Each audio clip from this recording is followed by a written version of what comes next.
I promise, I know you have the best intentions, and so does your designer. But sometimes when clients and designers start talking, it's a little bit like a Charlie Brown Christmas special. Wah, wah, wah, wah, wah, wah, wah, wah.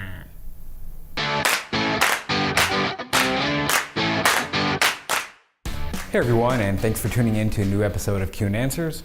My name is Q Manning, and I'm the General Manager of Rocksauce Studios. Now, Rocksauce is a digital innovation and product company located here in Austin, Texas. We help our clients create really great stuff, and one of the ways we do that is by designing it. One of the things we often hear is, how do I communicate with designers?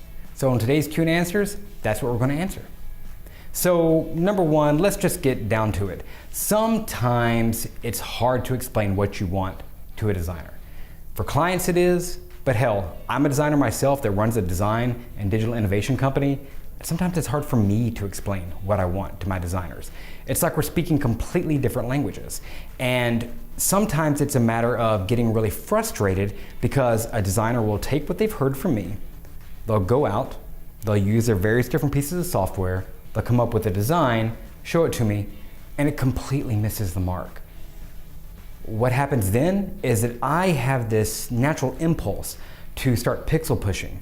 Pixel pushing is this idea where you tell designers where to put stuff, right? So make the logo bigger, move this down, use this font instead, change this color, make the profile image a circle instead of a square, right? All these different things. I have that tendency too. Clients do as well. Whether you're a manager, whether you're an outside client working with an agency, or hell, whether you're just somebody who's hired a designer to help you out on your little project, we have this natural impulse to pixel push. That's a bad thing. Why? Well, because designers have been hired for a reason. If you found a designer, it's probably because you like their portfolio. You like the work they did, right? Well, then you need to trust them to do good work for you. Often it means that they haven't quite understood what we're trying to get across, and that's part of the issue. Pixel pushing also leads to some bad results because the designer then feels not trusted on the project. They feel marginalized, and then they stop bringing their own creativity to the equation. They start thinking, well, if you're just gonna tell me what to do, I'll let you tell me what to do. That may sound great, except you hired a designer for a reason. You're a subject matter expert. You know why you want to accomplish what you want to accomplish. You know everything about your industry or whatever your product is, but you may not know that much about design. You may not know how people interact with software. You may not know how the current human interface guidelines for Apple work, right? So you want to trust a designer to bring their own instincts and expertise to be successful. Plus, if a designer just does what you want and it goes out there and you put it in front of users and it fails, well, who's to blame?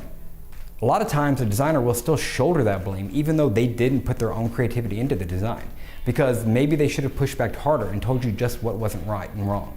So, pixel pushing doesn't lead to great results. But then the answer is, how do you speak to designers? Okay? So number one, let's focus on what the outcome of what you want your project to be. Don't come in and tell them how to do it. Tell them what you want your goals to be. What's the purpose of the project? Who's your audience? What do you want them to do? How do you want them to feel when they get done? How do you want them to feel versus their competition? What do you feel is and isn't working for your current audience? That type of information is amazing for designers because then it lets them figure out what's the best approach to solving this issue in the first place.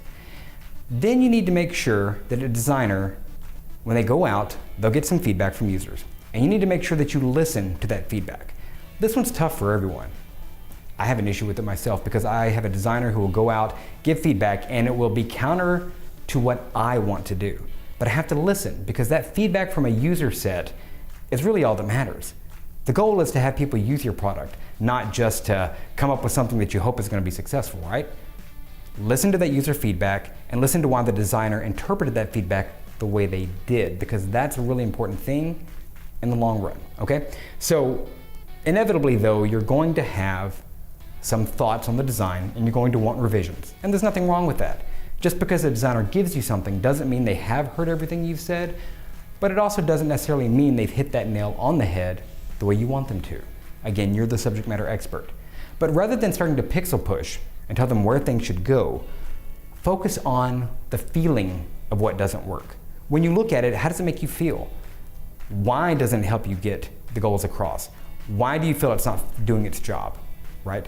What is not working from a conceptual level?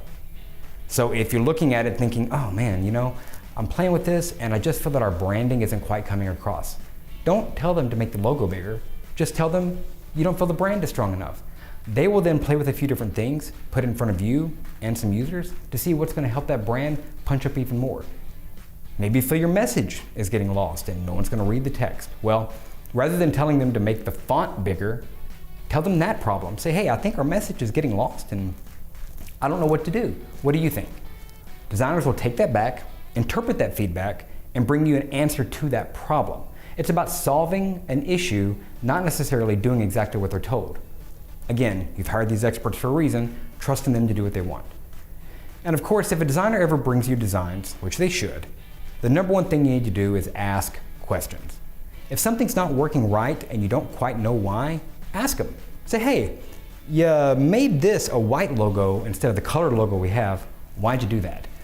You put this drop shadow behind this text. We don't have drop shadow anywhere else. Why did you do that? Explain to me the reasons why you've chosen these specific stock photographs instead of these other ones. These illustrations are cool, but does it really fit our target demographic? What made you think that would be the right answer? Getting those answers from designers will help you take their designs into your own personal computer and go, now I see why they did it. I promise you, any designer that's worth their salt has a reason why they've done it. It's not an arbitrary thing. Designers will often do 10, 15, 20 different designs that you never see. Sometimes it's not even a complete design. As you start to lay out a page or a concept, whether it's from UX or UI, whatever it may be, they will play with something. And they'll try it out and they'll go, okay, is this right? And they'll put it in front of some people and those people will go, I'm not feeling it. Or the designer themselves will go, this doesn't quite work for me, but why? And so they'll try a different version and then a different version. And they'll do this throughout the entire project as they're working on things because they're sculpting a design for you. They're creating the concept of hitting your outcome, and sometimes that takes a lot of mistakes along the way. Designers aren't going to show you these mistakes because, well, they don't want to show you bad things that don't work, but often they're half-baked. I can be two sections down a page when I'm designing something and go, this isn't quite working, I need to scrap the whole thing. Showing the client or my manager or whoever the stakeholder on the project is, those two sections would have been a bad time because they would have seen it and gone, you're not even done and you're showing me something? So recognize that designers have tried different things. When you ask them why, what they're probably going to come back with is, well, I tried this, I tried that, I tried this, didn't quite work.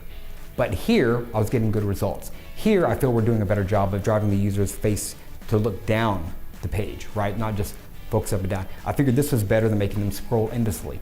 That type of thing. Designers will have a reason why they've done what they've done. Always.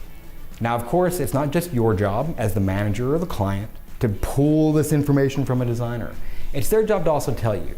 But communication is always a two-way street. And if someone's not communicating with you effectively, like you want them to, it's okay to kind of jumpstart that conversation. Very rarely is a designer used to being in a conversation with a manager or a customer or a client and being asked questions like this, to being asked, why are you doing what you're doing? What was your purpose of this? Explain these things to me. As soon as they hear that, they're going to immediately go, pow, now I get it. This client can be trusted. This client wants to know that I'm doing the right thing and wants to know the reasons why I've chosen to do the things I've done. At the end of the day, no designer wants to make something that doesn't work, and no designer wants to make something they aren't proud of. So they're really trying to merge these two things together. They want to make sure that it's beautiful and functional, that it resonates and delights at the same time. And together, you can come and make something fantastic. And all it takes is just a little bit of communication help. Of course, that Rocksauce Studios does this kind of things for clients. We've worked on every type of project. We have done everything from designing CBD oil packages to massive HR for construction companies to coming up with the #1 fintech app on the App Store. Why? Because we're great at what we do. And so if you need any help, you can always give us a call or you can shoot us an email and we're going to get back to you. And with that, my name is Q Manning. This has been Q and Answers. Adios.